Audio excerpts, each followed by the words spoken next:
podcast world. This is Caribbean Power Lunch, where it's all about global business from a Caribbean perspective. I'm your host, Kevin Valley, and today we want to continue our discussion on mental health, but we're tackling it from a different angle. My guest today is a CEO, entrepreneur, and operator in the plant-based industry, the plant-based medicine industry. He has several years of experience promoting business conferences on cannabis and stakeholders and that sort of thing, as well as being a CEO of a publicly traded psychedelics company known as Silo Wellness.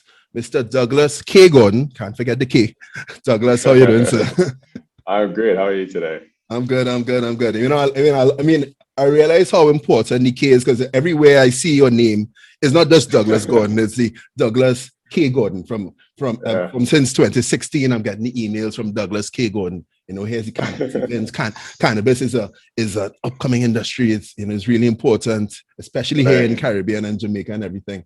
You know, and we were just talking pre-show, and for years I knew you before I met you. It's like I knew you as the CanEx guy, the CanEx Jamaica guy, you know, the conference guy. But you had a whole life before that, right? I mean, you're actually born in Trinidad and Tobago. You spent maybe 10 years or so here. Then you moved all over the world, as well as being, you know, a real citizen of the world. You know, you have your career in banking and media and all of these things, spanning over 20 years. I mean, so we don't need to necessarily go through, you know, what happened year by year. And, you know, I mean, you look like a young guy, so I wouldn't want to expose you like that, right? But after spending so many years, again, in banking, sales, media, journalism, and all these things, what was the impetus for you to really get into Hayward? I want to start a conference series featuring on cannabis, right? Because and we want to be careful because I know it's not you're not promoting it from recreational purposes. I know you promoted it for mental health purposes. So what was the real impetus there? What happened? It's actually quite simple. I remember, cannabis was coming along as a burgeoning business sector. And, you know, in reading your normal business publications, you know, I'd see it from time to time. And I remember in March of 2016, reading an article in the Wall Street Journal that Peter Thiel had put $12 million into a cannabis fund. And Thiel is a very large investor. And so $12 million to Peter Thiel is chump change. And I paused for a moment. I said, why would the Wall Street Journal be reporting a $12 million investment by Peter Thiel? And then, it said to me, it's either he's got a lot more money in the sector and he's just trying to float the idea to get people a little bit more aware of it. Or this is really something that he's doing a much bigger investment. But, you know, as cannabis was emerging as a topic, it's probably about 24 hours later, having now, you know, passed the decriminalization law in Jamaica, and there was a lot of discussion around what the future of a legal environment looked like. And, you know, the scenes from there was like pandemonium, right, at a press conference. Not pandemonium. It's a lot of emotion. It's really, you know, what I mean, we have these negative connotations of pandemonium, but there was a lot of emotion around, you know, Jamaica being left behind and foreigners coming into the country and sort of, you know, usurping the local farmers and so on and so forth. And, you know, in that moment, I just had this really powerful flashback to the steel pan, right, in Trinidad. And I remembered in the 80s or so, you know, when there was this huge uproar because we discovered that it had been trademarked by Japan. And, you know, it was just all this arguing and squabbling and fighting. And the truth is, well, the ship sailed. You know, we didn't do what we had to do, and the ship sailed on that. And as much as it was unfortunate and sad, and it's not right. But the same token, because we did not act when we should have acted, you know, we lost something as a country in Trinidad in that way, right? Mm-hmm. And I just felt like, you know, as a Caribbean person, you know, what could I do to sort of like do something, you know, so that it wasn't 5 or 6 years down the line. I mean, I really asked myself this question: if 5 or 6 years down the line, if I do nothing and Jamaica has really lost this opportunity, have I really been a good Caribbean citizen?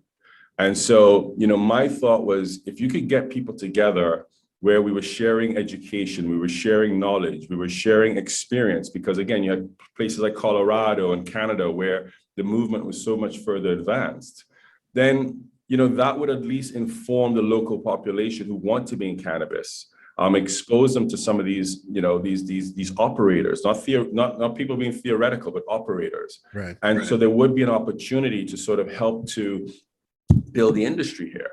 And that was my motivation, to be very honest. There was no business motivation in the sense. CanEx was started off with, because I recognized that, I've done a lot of events over time. I'd never to that point done a business conference event, but I just felt that it was really important for the Caribbean that we did something. And that was my sort of idea, and we pursued it. Okay. So, yeah, and you referenced the Japanese trademark in the steel pan, when it's really a Trinidad and Tobago instrument and stuff. Just recently we had this whole uproar about the term Juve being trademarked as a rum by an international celebrity. Would you say that it's like the same thing, that we should have been more proactive to go ahead and let's really own that Juve term? Or well, I think sometimes we get caught up in what we don't have, right? Like what were we doing with it while we had it? What are we actually losing by someone now putting marketing dollars behind the term Juve to promote their rum, that in its essence, it still comes back to Trinidad? What are we losing? And I think it needs to be more, we have so much intelligence, we have so much work ethic, we have so much, ability in the Caribbean, that I get a little bit frustrated sometimes when we get off on these tangents that are not feeding those things, and we're feeding other narratives. Because the truth is, we can accomplish so much. We've seen it across the globe. Caribbean people have hit way beyond their pay grade in all manners of business, academia, industry, so on and so forth, healthcare, etc. And so we have all the capabilities of it. And for some reason, within our own boundaries, sometimes we get so caught up in what to intellectualize and talk about, we get away from the doing. Yeah. And the people who are doing, they don't, they have a tough time of it. They don't get the support. And it's just like, to me, it's like perpetuating this narrative that says, let's just talk about stuff. And when there's something positive to talk about, we can talk about that. When it's negative, we talk about that. But all we're going to do is talk. Yep. Yeah. And that's not helping the small entrepreneurs. That's not helping the person who wants to be a one-person snow cone man. It's like talking about it is not helping them. What helps them is actually supporting them. What helps them is encouraging them. What helps them is understanding, what challenges they're going through and what expertise you have that might give a different perspective, and encouraging them. And if we have more of that going into things, you'll find more businesses being born, more ideas coming from, a hard drive into reality. And then you don't have situations where something that has this inherent ownership, this inherent natural association is recognized and accessed and leveraged by someone who's not even from the country. You don't have those situations so much, not because we protected it. We have it because we've acted on it. Someone having the trademark for Juve and putting it in their drawer and doing nothing with it. How does that serve us? How does it serve us? Someone putting marketing dollars behind promoting something, hey, maybe it would have been preferable if he had some ties. Okay, great, but he doesn't. But now he's going to put marketing dollars behind a name that quote unquote belongs to Trinidad, or we think it should, right? But in essence, it's our event. Juve is our thing. You're not going to replicate Juve, right? So now we need to figure out, well, come sponsor Juve. How do we work together so we can amplify your shrewd move, even if we don't like it, into something that actually benefits people? So, yeah. So yeah, I guess you're on the opportunity loss team. Yeah, I am. I think we need to do more, and we need to recognize we could be more. We could be further along if we were more collectively encouraging of progress, instead of so quick to intellectualize whatever we think has been taken away or is missing or whatever. Gotcha. Okay, so just in the spirits of doing and everything, right? So I think this is valuable for a lot of people who have these ideas that's a little bit different from the norm, right? Going back to your cannabis conference idea, a little bit different from the norm, but they wanna expose this in a mass way. So I'm talking right now, and I'm also thinking about like the Tech Beach retreat that Kyle Maloney and Kirk Hamilton, Kirk also from Jamaica, where those guys say, hey, but we want to get this, you want to normalize technology throughout the Caribbean. You wanted to normalize cannabis, the business of cannabis. For people who want to normalize these things and, start a conference movement in doing so, like, walk me through the first steps you took for your first conference. How did that go? Like, what was that like? Well, we wanted to, what was very clear to me is we wanted to send a message that this was going to be an international grade experience conference, right? There'd been one or two sessions that were held in fields with tents and stuff like that. And, that just doesn't speak to an international investor or practitioner to come to Jamaica or come to the Caribbean for that matter and take seriously the industry that's coming together here. And so we also wanted to present to the local market the fact that, this is the environment that Jamaican cannabis discussions belongs in, of the highest standard. And so, we went, and instead of securing even a hotel, I made a very conscious decision that instead of securing a hotel conference room, because in that could be many different things. Does the international guest know the hotel brand? Is it a little room or a big room? You know what I mean? It says so much. It has so much of a lasting impact in terms of the caliber of what you're saying, that we went ahead and got them, the Montego Bay Convention Center. Huge expense. It's a beautiful facility, but it was massive expense. And then, did all the bits and pieces with the hotel. But, beyond that, reached out to who are the big players internationally? Who are some of these, the big wigs? And we've always had this drive to pursue whoever is the most influential, irrespective of our budget, irrespective of our size, irrespective of our longevity, because we just wanted to bring the best together. And sure, we got tons of no's, tons of yeah, no, you don't, this is your first year. I'm not a part of that. I don't do that. I'm beyond that. And I respect that, sir or ma'am, but we had to ask. And, that's how we got started. And, initially there was a lot of, CanEx has been through a journey because it wasn't universally embraced by the local community. There was also a lot of fear that we represented just another version of sort of a cannabis industry that was not in tune with the grassroots essence of cannabis, that was detached from the folks who had sacrificed cannabis, right? At first I thought your challenges may have been from the more regulatory / government bodies. But no, we had those too. They didn't take us on at all, right? They didn't take us on either. But that's fine. They're figuring themselves out and so on and so forth. And I think it was also a lot of concern about attaching yourself to anything that was not what it appeared to be. You know what I mean? So that again, you attach yourself to something and then you find out it's really something else, and then you now have this thing to backtrack. So there's a lot of people being very circumspect in the beginning. So I'm going to put it down to that. Okay. But yeah, no, we had a lot of folks saying, why is it I forget what the cost was then, $200 to go to hear about cannabis, and all the experts on cannabis are here, and that's just perpetuating. And I said, look, we have to fly people in, we have to pay for the venue. We are bringing experts into the country here from all around the world that you don't have to go to. You don't have to pick up sticks and go to New York or go to Colorado for a conference that would give you exposure to this type of network and get hotel and airfare and taxi and food, and you know what I mean? And so while $200 in the local value, it has a lot more than $200 in a more developed nation. I get that. The reality of it is we approach it from a perspective of, let's get quality content, right? Let's not shirk on that, local and foreign. Let's get operators, not just people coming to talk about theory. Let's talk to people who've grown out, who've been overseeing grows at scale, can talk about some of the challenges of a scale grow versus a small sort of, surreptitious grow.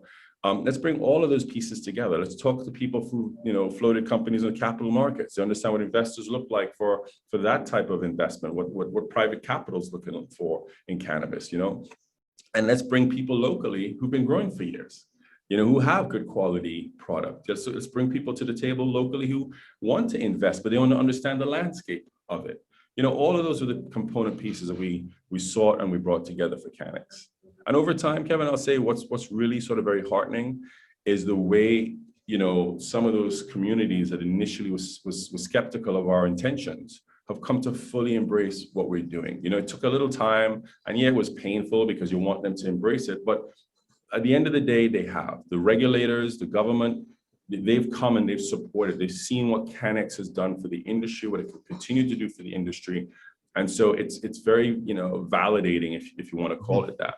But to your question, I think you got to start off with, a vision of what you're trying to accomplish.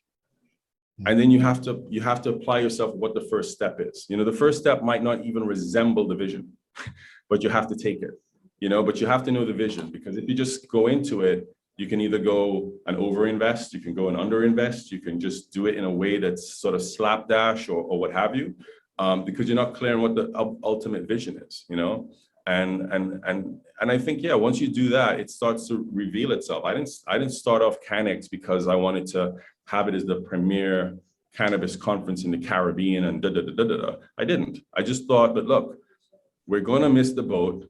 We're going to do nothing about it. We're quarreling amongst ourselves. What can we do? What can we do to make sure that in 5 or 6 years, I didn't scratch my head and say I should have done something, and that's where it started, and it grew from there. Yeah, sometimes regret can really be the most expensive decision, really be the most expensive outcome that can happen. It's interesting that you say that at first the regulators weren't really on board. They didn't really take you on because, I guess it kind of came full circle because now you have the Minister of Agriculture coming to your next CanEx event in the middle of July. So that's really interesting. Actually, from St. Vincent and from Jamaica. Oh yeah? Yeah, we've had great government support over the years. In fact, our first CanEx, we had the Minister of Tourism. It's just that the disconnect is the government didn't support what we're doing. He's a very visionary individual, and he saw what it could mean for health and wellness, tourism, and so forth. And so he accepted our invitation. But yeah, it's been a journey, and it's okay. It's not been easy, but it's been okay. It's part of the journey. You set out to put together a really high quality event. I heard you mention the Mobile Convention Center, and all these flying in all these speakers across the world. I'm sure some of them would have charged their fees or whatnot. So how did you guys? Because I'm thinking for the visionary who wants to start their own conferences or start their own movement like that. Like, how do you guys were able to afford that, or how are you able to to make that happen? Well, there's some. The truth is, I find it's most beneficial to just be straightforward. There's some speakers who I want, and they're like, right, you got to do this, you got to do this. I can't afford that, sir. You know what I mean? Or I can't afford that, ma'am. Well, that's what I usually get. I said, I completely understand that. I completely appreciate that. We're not yet there. If something changes, let me know. You know what I mean? And we move on to the next person. It's not about trying to be what you're not. It's about being straight up. And some people go, this guy doesn't know how it works. He's from Jamaica or he's from the Caribbean, and they think they can do da-da-da-da. And if that's their prerogative. But I'll tell you this, as we've built along, we have been able to, at our conference, have like some serious world leading folks from the industry. We've earned our stripes, if you will.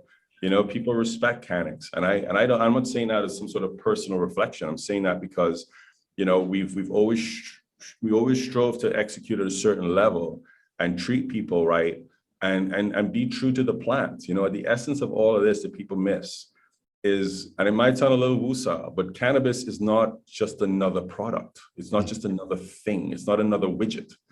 Cannabis is a living, breathing organism, and the plant has an energy around it. And some people might think that this is too abstract for them, but it's the truth. And I'm a capitalist person, right? That's what the truth is. And so, when you go into this industry, and we have seen it time and again, and you lose sight of what the fundamental thing is, and that's just the energy of this plant that can heal people, right? And when you move away from that and you think you're a smarter capitalist and you think you're a smarter tactician and a strategist and ray, it has a way of undoing you. It just does. I've seen so many people who have made a fast buck and they lost their fast buck plus because the plant brought them right back to their heels. So I respect it. I've learned so much about it. I've learned so much about the energy of what you put out there by my work with cannabis. I'm not, have no bones about speaking to it because it is what it is. Yeah, for sure. I mean, we're gonna talk a little bit about cannabis in a second. But what I really want to highlight in terms of your approach to these speakers, I think is a good takeaway is that it didn't sound like you just go there and go, please do me this favor. It sounds like you went there pitching a partnership, and you had what's most important, that's with or without you energy is, like, hey, we're having this conference. It's going to be in Jamaica. You're going to be in a nice hotel, etc., etc., etc. We're going to have all these people coming in. We have this nice convention center. We've marketed an entire mailing list or whatever have you. We just like you to come and speak. If you don't want to speak, no problem. Somebody else is going to speak. It's going to happen with or without you. Yeah, but you have to have that to everybody, vendors, stakeholders, venues. Everybody. It's like. You can do what you can do, but the thing that I think gets most people to buy in is when you have that conviction, and you back it up with the work ethic and you back it up with the standards, right? But you have to have that conviction in what you're doing. Yeah, definitely. Okay, so let's talk about cannabis for a second. All right, so this seems a little bit controversial. I mean, I've been doing my research. So me personally, and again, I want to stay away from the recreational use of it, because I know that's not your focus. But so me personally, I don't have much experience with it. All right. Let me clarify a couple of things here, right? Sure. So number one is, this distinction between recreational use and medicinal use, right? Let's understand what that is. This whole medicinal sort of directive is really more about controlled access. That's all it is. Right? It's about somebody giving you some sort of evaluation to determine that you're not a candidate to use cannabis. That's really what it is, because most of us absolutely no problems, right? And I'm not saying the most as in 51%, I'm saying the overwhelming majority of people can use cannabis without any issues whatsoever, right? The medicinal channel is to basically filter out and put in place a starting regime, a starting place to say, let's control access to this to start, right? It's not because it's some inherent danger for usage. That's the first thing. The second thing is I am not in this camp, which I understand how we have to navigate in the Caribbean, okay? Jamaica was in a place where people would say, no, man, they need to free up the weed. I was like, yeah, we're not gonna get to that. We're not gonna get any progress if the extreme is either it's illegal or we free up the thing. Right? There's no, we got to start in a way in which the people who think absolutely categorically not get to see, oh, okay, well, all right. I understand in this scenario then. Okay, let's go ahead in this very narrow scenario. And then when they actually see that there aren't all these fears that they have to be realized, that these stigmas are purely fabricated or manipulated to serve a different purpose, then you can go on and on and on from there, because cannabis does not hurt people, okay? You have a potential, if we look at negatives, the potential for cannabis from studies to have a negative psychological impact is when people use it heavily before the brain closes. Now that's between 16 and 21 for most people. So the point is, if you do not use cannabis, let's try it this way. If you use cannabis before 21 in a heavy way, you have a higher potential for something to happen that affects your mind, okay? That doesn't mean it's a high potential. I want to be very clear about it. It's not a high potential. You have a higher potential than baseline, which is across the board. That's it, okay? And as long as we keep feeding this narrative of, well, no, it has to be bad because this person said it. So I'm looking for the things to back that up. It's nonsense. The difference between, we've moved from recreational and using the word recreational industry to adult use. They're synonyms. They're just semantics. It's just what makes people more comfortable.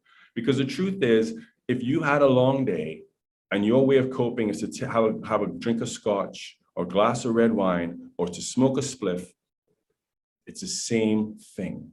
Nobody's better and nobody's worse than the other person. Nobody is feeding their desire to just take the edge off and get back to baseline in a way that's better than the next person. Okay, it's just that because of how it's been stigmatized, we all have this thing where we get to say, you smell the thing that's coming down from the, you see those people, boy, you see those people, that's it. And that's all man-made. Kevin, understand that before 1937, cannabis was on the American Pharmacopoeia. That means the official list of drugs the doctors were allowed to prescribe, cannabis sat on it. You know why that changed? Because of textiles. Because the hemp industry represented an exponential threat to the DuPonts of this world who were building textiles. And so what they did is they found a way first, the Marijuana Tax Act, and then it went on from there. And then it got it scheduled onto the Schedule 1 code to say it's a bad thing. And then it became caught up in the whole war on drugs and so on and so on and so on. I grew up in a time in Trinidad. I remember coming home one summer, having breakfast at the table one day, and my father reading the paper, very proper, right? You should all know that, you know, I won't say whether it's male or female, but so-and-so, one of our siblings, was pulled over last night and arrested for having a quantity of thing in his car, right? In their car. Wow. Okay? And we're like, right? We've gone from there, Kevin, from there to where my father was a moderator on one of my panels at CanEx, right? And I'll tell you a funny story how that came about. I got a call one morning and said, hey, you need to call dad. I was like, yeah, call him. Like, no, you need to call him now. Why? You need to call him now. There's something in the paper. What? Send me the thing. Trinidadian businessman to host ganja conference or whatever the headline was, right? You know, anyway, so I called. Hey, dad, how you doing? Hey, son, it's all, you know. And I said, how you doing? He said, I'm good. How are you, son? I'm good, dad. I said, so dad, you know I do events, right? So yeah, of course I know you do events, son. Now, all my events are fashion events and golf events and all this kind of thing, right? I said, yeah, I'm going to do I'm doing a cannabis conference in September, right? Cannabis. That's marijuana. So I'm like, oh God, here we go, right? And he's like, yeah, but that's legal. That's legal now. I said, yeah. He said, so that's great. So when is that? And we just went on from there. Oh, okay. But again, because he reads these different journals, he reads these different publications. So he's seen, unbeknownst to me, he's seen the fact that in the developed world, while it's not something he would personally subscribe to, he understands that it's become a thing where people are understanding that there are these different health properties to it. And all I'm saying is that we need to do better for ourselves. We need to understand that in 1937, this was perfectly legal and recommended in the medical community. And then from business interests, that changed, and then that became perpetuated. And all we're doing is perpetuating that false narrative. We're not doing the work for ourselves to understand how it impacts us. So all we keep doing is looking for the thing that says, yeah, but you know, so-and-so, he's been on this thing for a long time and he doesn't work and he da-da-da-da-da-da. I'm like, you see, that's what I mean. While we're not actually reading the part, because we're looking for the ways to reinforce what we think we already know. We're not looking for the ways to say, but I need to understand, how does this really help pain? How does this really help this situation? How is it that all these high-performing executives around the world swear by using the use of cannabis? How? Right? That's what we need to read so we have a much broader understanding of the plant and its properties. Okay. Inside every one of us, Kevin, inside every one of us, we have something called the endocannabinoid system. Okay. And so in the cannabis plant, you have two primary compounds we all know about, THC and CBD, right? CBD stands for cannabinoid. Okay. So the cannabinoids that come out of the plant, they speak to our endocannabinoid system. Okay. We produce cannabinoids ourselves naturally, right? People used to, that's why, and what the whole endocannabinoid system does, it regulates homeostasis in the body. So what I mean by that, you're playing football when you're younger, you turn your ankle, 2 days later, you're playing football the same way. No pain, no latent, nothing. At 35, that takes 2 weeks. At 50, you're on crutches for a minute, right? because your cannabinoid production, your natural cannabinoid production diminishes over time. So when you take the CBD into your body, it sparks your endocannabinoid system to produce more cannabinoids again. And in the process, your body is now healing itself through homeostasis, right? Homeostasis. Yeah, the endocannabinoid system regulates homeostasis in your body. It figures out what's wrong with you, and it helps you to fix yourself, right? And as we get older, that process is more elongated. And that's why you see older people have problems with pain and aches and all that sort of thing, right? CBD helps all of that. This comes naturally from the plant. If you take a full compound, a full spectrum, you'll get THC and CBD. You get the high and you get the benefit. If you don't want the high, you can just take CBD with a very low or no THC and you just get that benefit. Like, we need to understand this. We're treating elderly people today with all kinds of drugs, right? They bring on all sorts of other indications that need other drugs when there's a natural compound that can help them today. And just because we believe some stupid narrative that's been perpetuated and don't want to do the work to actually understand the truth ourselves, we want to have all these discussions about how it's bad for you and it's going to hurt you and it's going to ruin the nation and all this other bullshit. And it's bullshit. Let's call it what it is. It's absolute bullshit. It's some narrative somebody put out there and somebody else just kept marketing. Okay. So you vehemently disagree that some of these side effects, and not that I disagree with you, person. And again, I'm learning, right? But is it that you vehemently disagree that some of these side effects include difficulty with movement and coordination, impaired memory, hallucination, anxiety? If you're high, if you're high, you're high. Okay. Those are some of the things that come along when you're high. When you're high and you smoke a stuff, you're high. Yeah, wow.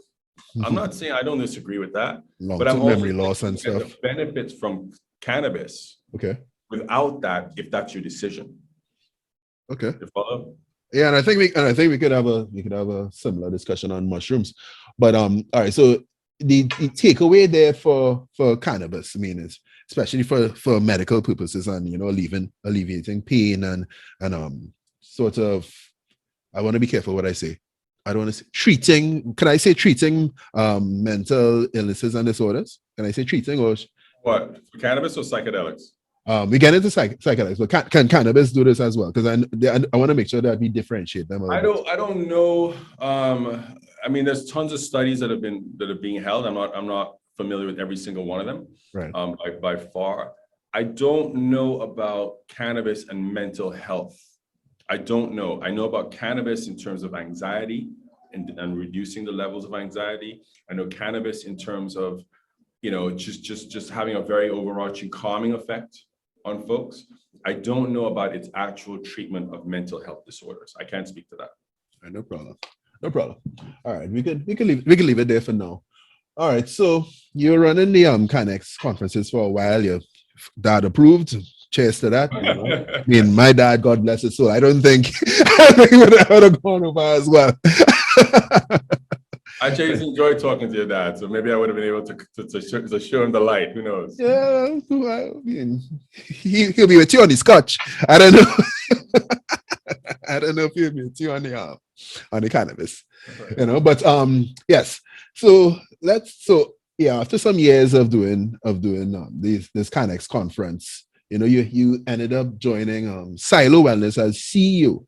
This psychedelics company, you got the functional mushrooms and everything, but kind of give us a brief walkthrough of how that happened.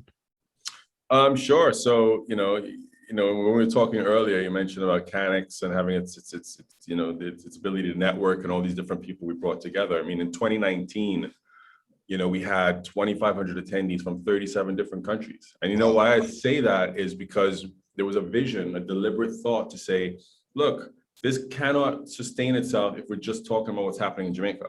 Let's use Jamaica as a basis to talk about what's going around in cannabis in the world, while also making sure we carve out a piece about Jamaica, right? And so that's what it's done. So it's grown that way. But what was your question again? I forgot. How did you end up getting that position in Silo? Oh, yes.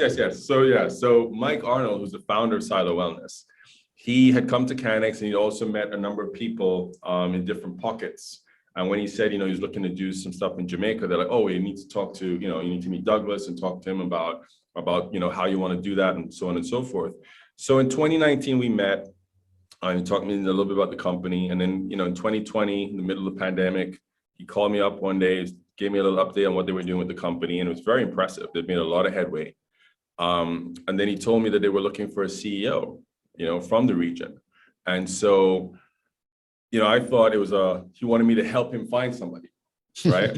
so that's what I did. I helped him find a few people, and he's like, oh man, that's not what I wanted. I'm like, what do you mean? He's like, I really wanted you to say you do it, And I said, well, Mike, I have a lot on my plate and and we talked it through. And, it's just, Kevin, it's one of those things where, to me, the mission is what I feed into. Psychedelics is a fast growing industry. There's a lot of capital that's come into it. It's a very hot dynamic space. But there are not a lot of companies talking about really helping and healing people. And that's what Mike was very clear about. And that's what I gravitated to, the idea that we're actually going to build a real business. We're going to build a business where we're focused on how we get people to come and have the medicine and get those transformative experiences. And that's what I could relate to. That's something I felt very, very aligned with in terms of its cause and its mission. And when you understand the ability, 30% of the people who are treated with drugs for mental health ailments, it doesn't work. 30%. Right, that's actually a real stat. That's not a guesstimate. So that's 30% of people who are treated with the typical Western medicine doesn't work. It doesn't work for them. Yeah. Okay. And so think of it. So when I first heard that stat, and then if you're familiar with anybody who's taking some of these powerful drugs for antidepression and anxiety and so forth, there's a lot of time when they're actually like zombies. They're not themselves, and that's considered working. They don't fall into the 30%. They fall into the 70% where it's actually having a positive impact for them. Quote unquote positive impact. Air quotes positive impact. Yeah, because but at the same token, you're like, gosh, what happened to Larry? Larry's not himself. But then when Larry's not taking those drugs, Larry's, he's a little bit, unstable sometimes, right? And, you talk to some of these folks and they say, boy, I prefer to be, I don't want, when I'm unstable and I go off, I don't want that to happen. But you don't understand. I almost prefer to be unstable with the risk of going off than to be drugged up and feel like I'm having this other dimensional experience in life. And, we have in plant medicine and with psychedelics, this incredible opportunity to help people to use natural, plants and compounds that can solve for some of those things and give them an enhanced and much richer life experience. And, being in a position to be able to drive that is incredibly important and valuable to me. I think it's a real privilege and obligation to do as much as I possibly can to amplify, what we're doing as a business, because we want to help as many people as we can. Okay, interesting. I mean, you could definitely compare and contrast cannabis and the psilocybin mushrooms and everything that's you guys focus on Silo Wellness. So you develop the mushrooms, you do the nasal spray and everything you recently had that partnership with the Bob Marley family, Marley One, and you also do these retreats and everything. Right. So let's talk about that. Psilocybin mushroom and everything. Because it could be a little dangerous to say, okay, well, you go and use this, it's going to work. But is it that we should advocate that you should use this in combination with some sort of psychotherapies? Like, who should administer this? Or what you want to do, like, for example, so, when people let's start off with what people refer to a bad trip. Right. Okay? So a bad trip is when you take a large dose, 3, 4, 5 gram dose of psilocybin, and it's not pleasant. And so bad trip is not something that inherently hurts you. It's where the experience is not pleasant. And so that gets impacted generally by your mindset, the environment, your setting, okay? And so that's why we put people in retreat settings. We put them in nature. We work with them before they arrive so that they can get the mindset right. Understand this is not something to be afraid of, and what that looks like. And that's incredibly important, Kevin, because you see, it's the fear that drives most people having a bad trip. They don't know, they're anxious. They're going to do this and they're doing it alone, or they're doing it in a group that doesn't have any guidance. And so when someone comes on our retreats, what we do first of all is we screen them. They go through a pretty rigorous screening. So we understand, are they using other medications that might have a contraindication? Do they actually have or indications like of psychosis, which means it's not appropriate for them. So we screen them out, and then we brief them before they come what to expect. What's the journey like? Or what are you trying to seek for yourself? And we're really looking for people who are, you have to understand, we're trying to help. Well, not we are trying to help. What the psychedelics do, what the psilocybin does, it helps you to reinterpret your trauma. Okay, so your mind. Imagine this is your mind, like that, right? And imagine over here is your trauma, because we all have trauma. So you now have a trauma from when you were young. Whether it's sexual, it's parental, whatever it is, right? As we get older, what we do is we build in more and more coping mechanisms to stay further and further away from the trauma. Mm-hmm. Okay. So someone makes a joke, it triggers us. So we stay away from the person who makes a joke. You know what I mean? Or it makes us sad at first, and then it happens a little bit more, and then we get a little bit more sad. We either go to depression or we go to anger. But we start to have these emotions around the trauma. And then what we start to do is anytime we're going in a direction, or we think a conversation is going in a direction, we swerve away. And inherently what it's doing is it means we're using less than our full capacity of our mind. Because there's this part that we're so sensitive about that we're like, oh, no, hard left. And we rewire our neural pathways. That's what we actively do. We're rewiring our neural pathways. And what psychedelics allow us to do is to reinterpret the trauma. So we can face it, we can understand it, we can digest it. And in the process, we get to use more of our mental capacity. The fear that thing held for us, the discomfort, is no longer of the same degree. So therefore, we don't have to be, arbitrarily swerving the car, so to speak, to avoid that much earlier, because we can deal with it better. And that's the most powerful thing about psychedelics when we're talking about how it helps people outside of those with clinical mental ailments, right? Because there are a lot of high-performing people for whom psychedelics are a boon, because they get to use more of their mind. They get to be a better version of themselves, because they can be in touch with more of themselves. So it's not just a matter of thinking in terms of like somebody who's broken and this is to fix them. All of us have broken pieces, right? And this allows us to manage that better, so we can be more of who we are. That's what it is. And so those retreats are led by folks who understand how the medicine works, who can speak to you, understand before you go through the experience, where you are in your life, what it is that's holding you back to some degree. And as you go on your journey in the medicine, does its work, you have basically a comfort blanket to help you to understand the process. And that's how it becomes transformative. Sitting in your apartment in New York City with the fire engine going and taking a hero dose, you're missing all those elements. So whatever fears and anxieties you have, they may win the day, because you're by yourself in the wrong environment, and in the process somehow that gets ascribed to psilocybin and psychedelics. Like that's the downside. No, that's the wrong environment. It's the absolute wrong environment. Okay. Yeah, I definitely agree that environment dictates performance, and that's true for a variety of things. So just really touching on what you were saying just now in terms of in those, let's call it guided trips, or in those trips, where you have them in nature, in Montego Bay or wherever, where people are able to sit down and really confront or embrace that inner trauma that they would have faced many years ago and whatnot, and not necessarily swerve away from it, just borrowing from your words.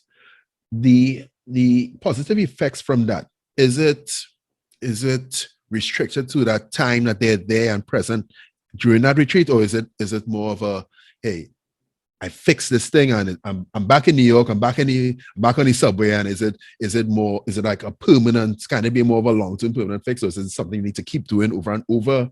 Like, is it a muscle you have to practice, or is it a one-time fix? How does it work? Brilliant question. So we talk in our retreats of set, setting, and integration. Okay, so set, I talk about mindset, getting prepared for it, knowing what to expect. Setting is the environment that you're in, that it's natural, it's soothing, etc. Integration now is how you take the lessons learned forward. How do you process that? How do you catch yourself if and when you start to slide back into the same thought patterns that weren't serving you before, right? So you're more aware of it. You're more aware of the issue. You're better able to understand it, but now you're starting to become more aware of how you respond to it. So you don't build back up those same neural pathways. So that's a very important part. And, it really depends on the individual, the extent of their trauma, right? As to how often they would need to do that to get to that better, that more fulsome version of themselves. And so it becomes very personal in that regard. Some people do it once and it's fine. Some people do it maybe twice a year. That's their thing. It helps them to sort of to keep going back, clearing the space, getting more and more of that sort of mental callus, if you will, that mental scraped away and able to perform better. The other thing that we're looking at very heavily in the industry is microdosing. So that's a sub-perceptual dosage.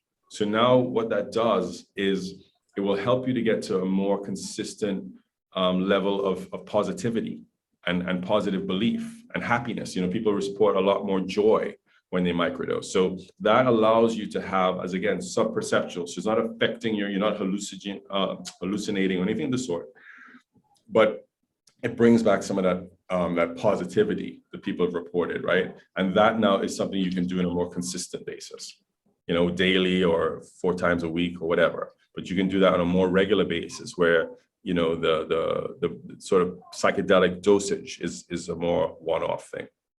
Got you. Okay, so I know that Silo Wellness's mission, or maybe this might be your personal mission, is to remove the stigma and social alienation caused by mental health issues, especially in the Caribbean and maybe even some parts of the United States. Right. So so there's that. But listening to you just now, and you're saying that, well, all right, if you have some sort of pre-existing mental ailment, this may not be for you. So depends what it is. It depends what it is. It depends. When you talk about psychosis, that's a much more extreme case than PTSD. Right. You know what I mean? But it's understanding how that person is built up, and what they've been exposed to, what medications they're on, to determine whether or not that psychedelic experience is right for them in that moment in their lives. Okay, so just to make it crystal clear, it's really okay. It's best if you face some sort of experience-driven trauma, so maybe you're a vet, or maybe you had that trauma. No. It's not about best. It's a matter of trauma is trauma. I think what it helps to make us understand is we can all appreciate PTSD. Right. We can all appreciate it. And PTSD is not just for combat vets. Exactly. There are a lot of people on the front lines of COVID pandemics who've worked in ICUs and hospitals. Those folks are ripe to have an experience because that's incredibly traumatic. Every single day they've had to deal with this. They've also had to grapple with the consequences to their families. I personally believe that, we're going to find that women have shouldered the mental burden of the pandemic in ways that men won't ever understand because they think different. They worry about things that we don't worry about. They're programmed differently. And the reality is we could sit back and say, what are you worried about that for? But the truth is, it doesn't stop them. You know what I mean? They worry about, the husband that lost his job, and what does that mean for the kids' education, and what does that mean for retirement? And he's like, shoot, I got to get another job. That's us. Right. We're not worrying about all of those things most of the time. That all has lasting impact. Kevin, we've had people go from being prudent with their savings and how they live their life, and they want to buy this car, but they're going to buy this car because it's more affordable, and you know what I mean. They're gonna extend when they replace their furniture because they're just trying to be prudent, and then that world has been imploded. Yeah. It's been imploded. Like those are all of these things are trauma, man. All of these things are trauma. Yeah, no, definitely. I mean, so I guess what I was trying to get to is if it's more to help with people who experience trauma versus those who have a sort of chemical imbalance in their brain. Well, we all experience trauma. That's the first thing. We Right. all experience trauma, right? But in terms of folks who have a chemical imbalance, those are the ones that we have to look at much more carefully to determine whether or not this is suitable medication for them. Right. A chemical imbalance has different constructs. You know what I mean? It has different degrees, and that's important that we understand that, because if somebody is more susceptible to psychotic break, you have to be very, very careful about what you give them, and what they take and what you recommend, versus someone who's not susceptible really to psychotic break. You know, there's a lot more bandwidth there. Right. Okay. Let's go on a nice lighter sort of topic for a second. All right. So less than 2 years in the job, you've been able to close a deal with the Bob Marley family for Marley One. Tell us about that, man. Well, Marley One is you know, it's such a wonderful collaboration, you know, because first and foremost, I deal mainly with Mrs. Marley, Rita Marley, and Stella, who's the CEO of the Bob Marley Group companies, and they have been so, they're curious. They want to understand how it works. They want to, taste the different flavors. I mean, Mrs. Marley has been, from an R&D perspective, we talk about. Again, this is how we look at things, at least, from our perspective. We have this wonderful opportunity with the Bob Marley estate, a huge global presence, massive digital footprint, yada, yada, yada, right? Wonderful history. Okay, great. Now what do we do with it? Do we just take the, how do we build a brand that is all the things that are Bob Marley, but is yet also positioned to leverage off of that and amplify all of that, So a lot of work went into that.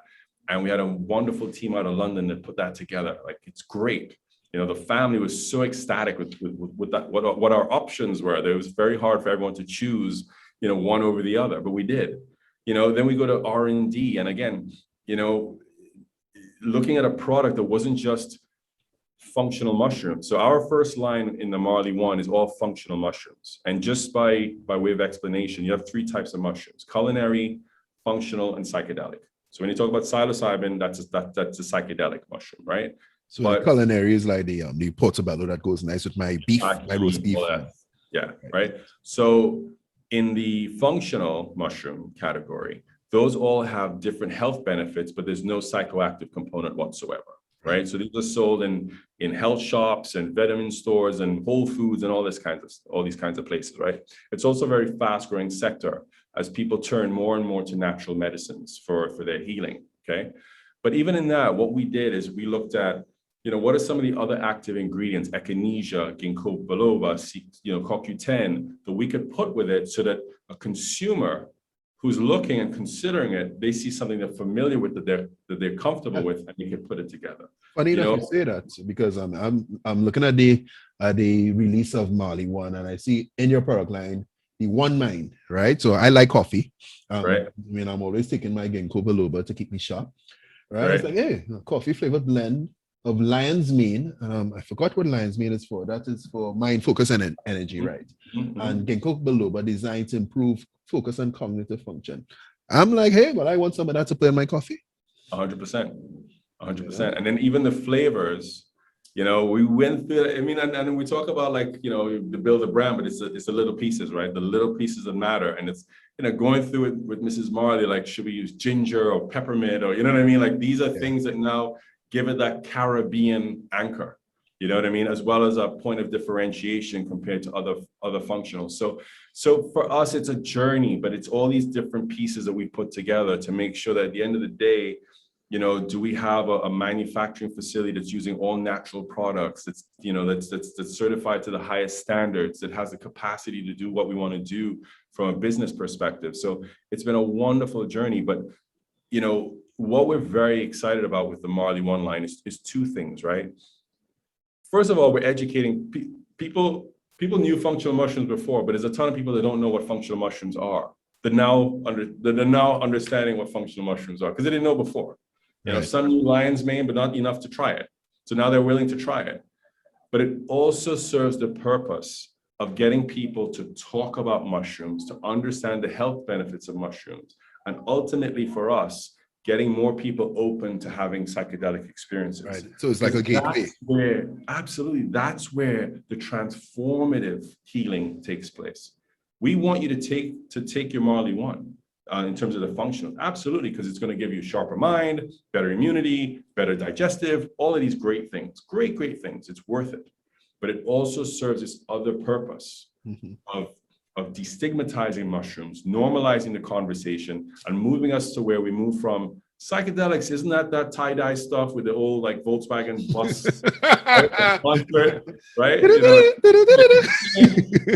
To where we're like, no, but tell me, how does that work? Because we can help heal so many people with psychedelics, so many people. And whether they're using Marley 1 or other Silo Wellness products or some other brand, it doesn't really matter to us. Because the truth is, if we do this and more people open their minds to start get that personal healing, it's a win. It's a win. Nice.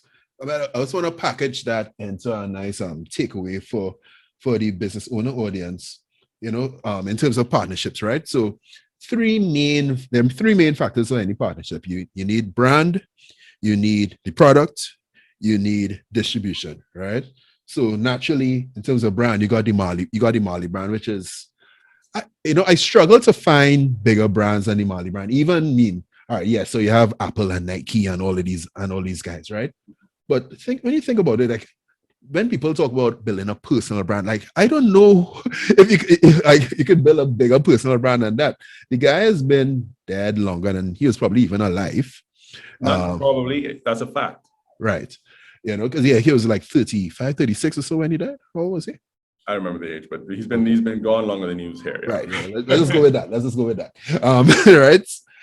And yeah, I mean, when you think Jamaica, sometimes even you think Caribbean. So Bob Marley, Rasta. Many times you have to explain, well, no, I'm not from Jamaica. I'm Trinidad. It's a whole different island. Right. But anyway, I digress. So on the product side, naturally, you have Silo Wellness, who already has that production capacity when it comes to extracting the mushrooms, growing from, taken from spore to door, as you eloquently put it in some of your media releases. And then you have distribution, which you didn't mention as yet, but this is the Marijuana Company of America. So you have marijuana. That's one of our distribution partners. They're not our distributor. Okay, yeah. One of them. Okay. Yeah. And I mean, I want to say something before we get to that. Like, you mentioned about Bob Marley. And, when you talk about, this is a real collaboration, because I'm also that skeptical guy that says, oh, okay, you go to get some famous brand, you slap it on your product and it's lipstick on a pig, right? But here's what's different from my perspective. Bob Marley always spoke to, the oneness of life, we are all one, black, white, yellow, green, Jamaican, US, we're all one, right? And we all took that to mean humankind, we're all one, at least I did. That's how I interpreted that. And in this process, in this journey, I realized that, he meant we're all one. The whole energy, the whole universe is one. The plants, the ocean, it's all one. We're all one. We're one thing. And so when you think of it from that context, and we talk about plant medicine, we talk about natural organic things in our body healing us, it makes perfect sense. It makes perfect sense that a mushroom that has been used for thousands of years, Kevin, that's what we keep forgetting. Psychedelic mushrooms are not like, oh, wow, Doug and them jumped onto this fast bandwagon. It's been here forever. It's been used for centuries. The indigenous tribes community have been using this. And now it's just us in the Western world with modern medicine and all our degrees and what have you that have now declared this is worth checking out, right? But the truth of the matter is, we're now learning, and it feeds back into this whole collaboration because it speaks directly to the authenticity of understanding how, as one, the earth can help us to heal ourselves. And some people don't want to hear this. It sounds too woo-saw for them and too woo and whatever. And that's their prerogative, man, but it's the truth. We take cannabis is our endocannabinoid system. Psychedelics help us to have these transformative experiences within our mind. It's all natural from the ground. And when it comes to, I come back now to your point about distribution. I mean, we have secured distribution deals in multiple countries, right? And are working on them. We have the uptake from our launch. I mean, we had media from Sputnik in Russia to Der Spiegel in Germany, all over Europe, all over the US, throughout the Caribbean, South America. Do I want to say that, wow, I did a great job, I had a fantastic PR firm when we executed? Sure. But the truth is, it's Bob Marley. It's the Bob Marley, the Marley One brand. We amplified what was there, but the crux of the matter is that's what's carrying us. And we are happy to be serving that, giving it the due respect and regard that it warrants, but it's also becoming a vehicle to where we can actually expand healing and help more people. And that's a very symbiotic relationship that we truly feel blessed to be a part of. Nice. I looked at Silo's investor deck, and I read that the global antidepressant drug market. Now I know it's a much bigger market than what you guys are doing is a niche of that. But that global antidepressant drug market is valued at $13.8 billion in 2016 and expected to hit 16 billion by 2023. So the business case for what you guys are doing is definitely there. It's great that you guys have this multi-year license agreement. So multi-year, is that like 10 years, 5 years, 7 years? 5, it renews based on performance. But the other thing to bear in mind, you see, when we talk about psychedelics, is a lot of companies go the clinical route, right? Pure clinical route. So that's taking the sort of Western medicine pathway 100%. And that's fine. We respect that because we want to have more science, want to have more research, right? But the truth is that doesn't help people today. That doesn't get commercialized for another 5 to 7 years at best. And so in the meantime, knowing that we have a compound that's natural, safe in its application and can help folks, just to defer that just wouldn't sit so well with me, to be honest, in terms of being in this industry and knowing what these compounds can do for people. And so that's another reason why, I'm particularly, happy with our business model, because while we have components of our business that are sort of IP, clinical trial, future oriented, a large part of what we're doing is helping people today. And that makes a big difference to me. So, what has been your personal experiences with it? What's been your most life-changing experience with it? What made you a believer in this whole, let's say, plant-based medicine space? Well, I mean, I've used CBD extensively. I've felt the impact and the benefit from it. I personally, I get my jollies, if you want to call it, from a drink. You know what I mean? I've been doing that for a long time. And so I know all my controls where that concerned. If tonight's that night where you're going to, step back a bit, or you're going to lean in, and it's going to be that kind of evening, right? And so, I'm at a point where I know myself and I know what makes me comfortable and what doesn't, and losing control is a challenge for me personally. So from my perspective with cannabis, I felt that I had that, for me, that sort of edge taker offer already covered, right? But I completely embraced the CBD side of it. I completely get it. And I mean, over time, you also understand that THC can be a component of a regime where it doesn't even have a sort of a psychoactive effect for you, right? But that's just been my journey with it. And that I believe in 150% because I know it to work for me. I know it to work for patients, and I've seen it have an impact. I've even seen people with acute situations with THC where that's helped them with their cancer and so on and so forth, right? For me, psychedelics was different. A few years ago, which is completely outside of character, I started looking into ayahuasca retreat in Peru and understanding the journey and what it could do for us. And I mean, again, a big part of the evolution of life is us growing as individuals. And in that pursuit of personal growth, it was always a matter of, what is my capacity? What is my true potential? And what aspects of that am I touching? What aspects of that am I not touching? And what's holding me back from really reaching to those parts of me? And so in that process of enlightening myself and getting sort of spiritually grounded and so on and so forth, I realized that these are opening experiences for you, right? These psychedelic experiences. And so I did investigate ayahuasca at the time, and I never did it. And the reason I didn't do it is, and trust me, the idea of sleeping in the bush, as I put it, that ain't my thing, dude. Like, that's not my thing, right? But I've gotten past that. But what slowed me down was just the idea that at the end of the day, so much of it depended upon the shaman who was leading you.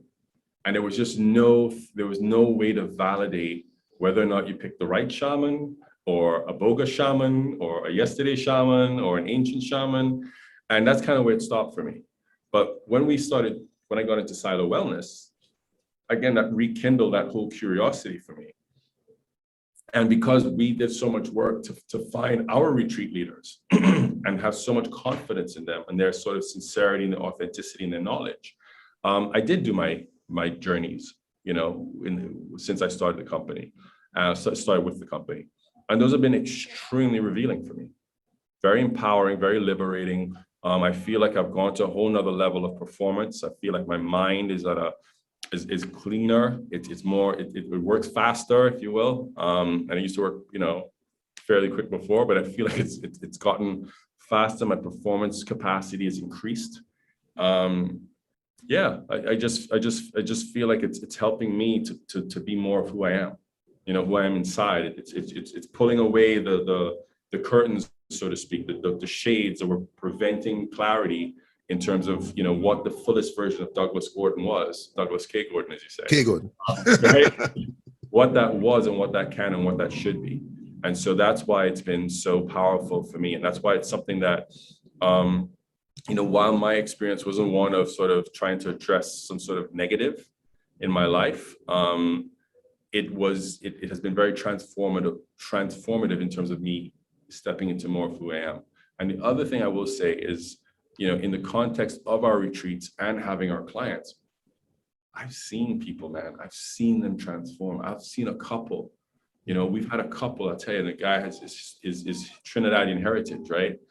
They came and they were in such a bad place. The wife was like, this is the last, I don't know what else to try, and, the things that even on the retreat that came up that there was a problem around in terms of their relationship. And then after they had a couple experiences and they went through the meditations and they just went through picking up the energy of the environment, man, this guy was like, I have to call my children. I've never told them I love them. Grown children, I see my wife in a totally different way. Like whatever was preventing him from seeing that full picture, he got to see, man. And there's a saying, something that's now seen can't be unseen, and that's where he's at. He wants to bring his family back to Jamaica for a trip and so on. And these are the things that I say that I'm steering a car here, but I'm not. It's not about me. It's not about what I'm not making these things happen for these people. I'm simply facilitating an environment within which the people who can help them to let the medicine do its work have an opportunity to do that. That's all. Brilliant. I guess my takeaways from that is, especially as we kind of alleviate those in the audience who might be wary of, okay, well, there are negative side effects here. Just like you said, it's about three things that I put here, maybe two or three things. One, your mindset. Two, the maturity and your ability to know your limits. So just like when if we're drinking some scotch or rum or what have you, we know, okay, 3 drinks will get us where we need to be. 6 will get us where we should not go. Let's just stop at the 3. Similar with the substances, as well as the guidance. Who are the people leading it? Who are the shamans, so to speak, right? So yeah, once you have those things under control, maybe you could try it out, And again, like you say, most of us, we all have some level of trauma somewhere, and most of us won't have negative side effects to it. So once you handle it in a controlled And environment, it's that's great. natural, Kevin. It's from the earth. You know what I mean? It's from the earth. And we need to understand a little bit more that, the idea that something created in a lab means it's good. Opioids were created in a lab. Mhm. Okay, let's not Adderall's that's created in a lab. We need to divorce ourselves of this notion that things that come from the earth are not as good as the stuff that comes from the lab. No, and we also need to divorce ourselves from the notion that just because it's respected, it's understood, it can be explained by someone from the indigenous community means it's less than someone who has a medical degree. Right? It's no, we need to get to a place where we understand first and foremost that things that are natural and organic and from the earth should be given due respect. It's the same flow of energy, okay? And then in the process, we want to ensure that as we bring those things to market, we do it in a way in which we have the right understanding, the right science, the right controls, the right methodologies. Am I here advocating that we should sell psychedelics accessible to anybody in whatever amounts that they want? Absolutely not. It's a very powerful compound. It's transformative, but it's powerful. Just like I wouldn't say to a person, hey, congratulations on turning 16. Here's the keys to your Ferrari. It's too powerful. You don't know how to drive yet. You know what I mean? But if I put you on a track and I put you in a simulator and I put you through whatever other sort of control steps there are there, you're going to have the benefit of how that feels to drive such a great performance machine, right? So it's not a matter of what we tend to do, which is sort of like have these extremes. Someone told me it was bad, and so now you have to convince me that it's good. No. First of all, look at who told you it was bad, right? And now understand that just got built on. So now it's terrible in your head because it started off as bad and then there was just a narrative thrown at it. Disassemble that whole narrative. Disassemble the whole entire thing when you find out it was built on a lie, right? And now educate yourself, because not to do that is to deprive yourself of some of the wonderful experiences you can have when you're not shackled to your own fears and shackled to your own trauma and shackled to your own doubts and all these different things that we walk around in our brain. We process so many things in our brain, and only probably a small fraction of them is going to take us forward. The rest of them is, what did this person think about me? And it's because of the traumas we've had. Yeah. So my last question, and it's a brilliant one, if I do say so myself. What is it? I thought all your questions were brilliant. Isn't that what you saw at the beginning of this? Oh, sorry, that was before the podcast. My bad. I didn't mean to do stuff like that. Go ahead. What's the K for? Oh, the K is for Kenneth. Okay. Yeah. Okay, cool. All right. So we're getting ready to wrap. Sure. I want to give you open mic, open forum, open platform to say anything you want to say that we weren't able to get to in this session today. Yours. Quite simply, I feel a great degree of pride and opportunity to incorporate. I've learned so much about the indigenous communities. And it's a joy for me to be able to actually understand some of the challenges the Rastafarian communities have had in Jamaica and other parts of the Caribbean. But more than the understanding is I feel like really excited about the fact that we can incorporate some of these different folks into what we're doing, not in some kind of like charitable way, but in a way in which is like imparting knowledge and making them a key part of what we do. I feel very good about that because it means a lot. And then the last thing I'd say is that cannabis has this incredible opportunity for the Caribbean from a socioeconomic perspective. We have this opportunity to to build this industry, give jobs, to give people have their own businesses.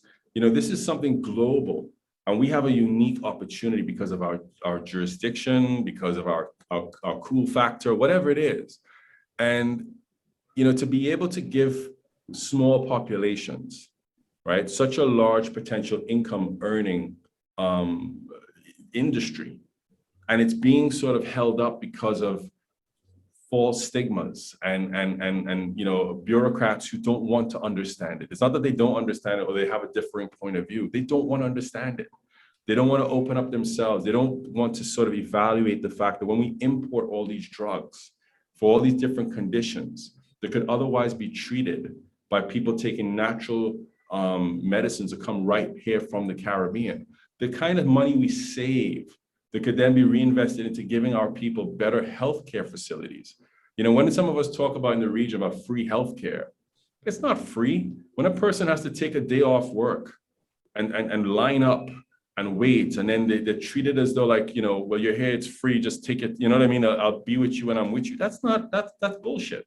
Mm-hmm. You know, and we have an opportunity to actually create economic stimulation, to create economic prosperity that can give ourselves a better quality of life in terms of our finances, but also give us a better quality of living. Because Kevin, let me tell you something, when you give particularly elderly people CBD and they can rub that on their joints, and all of a sudden they're walking around and they feel good, you know what I mean? Or they can take it and their pain goes away in their back, and they can play with their grandchildren and these sorts of things. These are the intangible things that bring to a quality of life that I just truly believe we don't have the luxury of, for personal bullshit reasons, thumbing our noses to it instead of opening a book, speaking to somebody, going to a conference to actually understand it. And that's my big frustration, is that this is a huge opportunity for us as the Caribbean to, instead of having businesses that are in some of these, all they do is the margin, man. They buy it in the US, they have to find the foreign currency, and their big profit is the margin, because then they pay back all the money for the product, right? And then we have a higher price for the same goods in a place where our purchasing power is compromised. When we could actually make that right here, a replacement solution. We don't need foreign exchange. We're giving our local communities jobs. People are healthier, less burden on blah, blah, blah, blah, blah, blah, blah.